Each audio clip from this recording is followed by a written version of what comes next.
পদ্মা নদী যখন থেকে আমার বোঝার বয়স হয়েছে, আমার দাদি, নানু বা মার মুখে অনেক গল্প শুনেছি।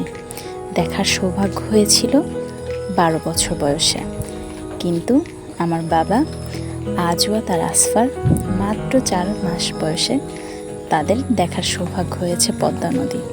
শুধু দেখেনি, তারা পদ্মা নদী পাড়ি দিয়েছে নানু বাড়ি থেকে দাদু বাড়ির গন্তব্যে যাওয়ার জন্য। প্রথমে তো আমার বড় ছেলের মনটা খুব খারাপ ছিল, তারপর আস্তে আস্তে নিজেকে মানিয়ে নিচ্ছে বাহিরের আবহাওয়ার সাথে। প্রচণ্ড গরমের জন্য আমার 2 ছেলের অবস্থা খুবই নাজেহাল ছিল। ছোট ছিল তার চাচুর কাছে, আর আমার বড় ছেলে ছিল তার আপুর কাছে। দাদু বাড়ি আসার সাথে সাথে তারা খুব ক্লান্ত হয়ে ঘুমিয়ে পড়ে। 2 ভাই 2জনকে জড়িয়ে ধরে ঘুমাচ্ছিল। কি অপরূপ দৃশ্য!